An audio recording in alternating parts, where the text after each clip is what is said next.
Hi Sharon.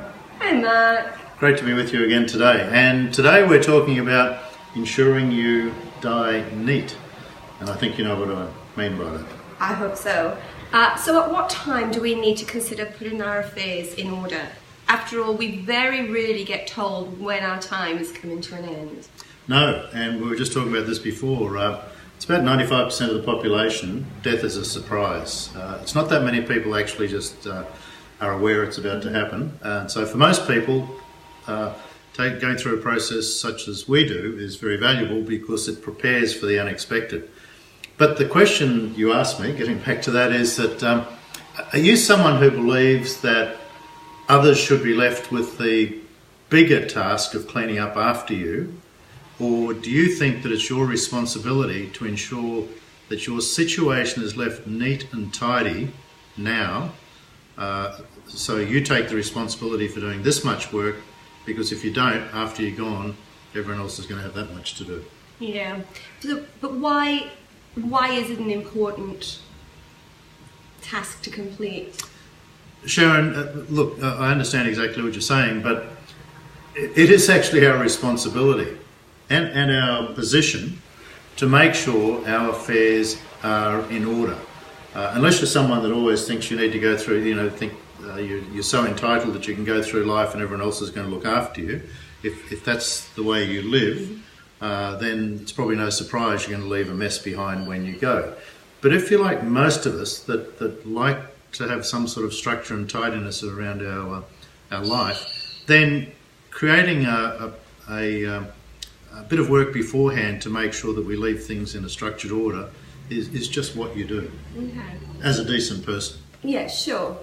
So what key factors should convince me enough to want to influence the outcome of my departure from this life and to die neat?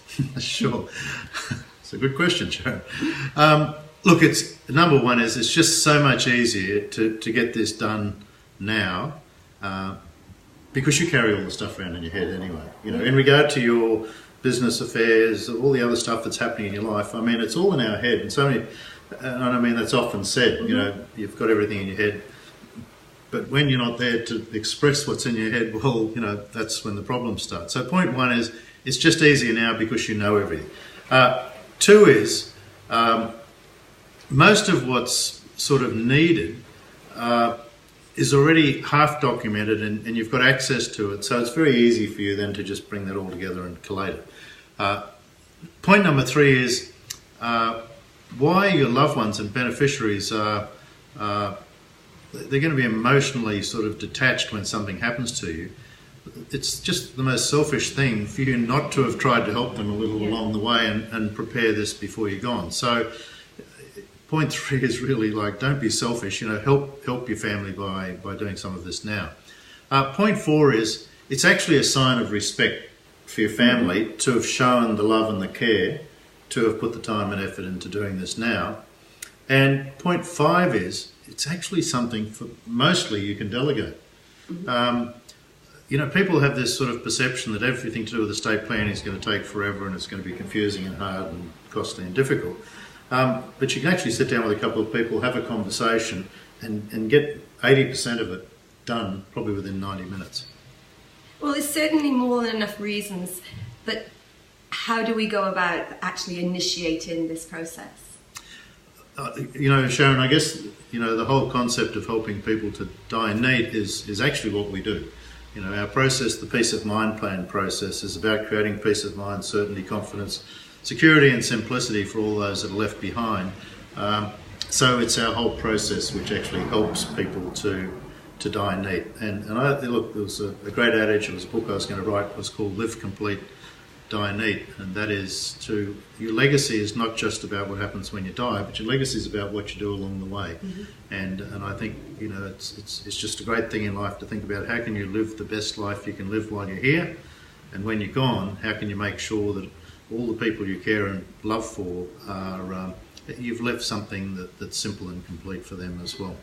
The transformations seen when engaging your services are what exactly? I knew you were going to ask me this question, and this is the easiest one I meant to answer. if you don't do this, you just leave a mess. I mean, you're leaving a selfish mess for others to clean up. And on the other side of the coin, if you go through a process and have a mindset that you want to make sure that everything's simple and neat for those who are left behind, you're just leaving a situation which is simple and sorted. So on the one hand, you're selfishly leaving a mess. On the other hand, you're being a really decent human being and leaving something that's simple, sorted, and it actually shows your love and care for those that are in your life. It makes so much sense. Thank you, Mark. Thanks, Sharon.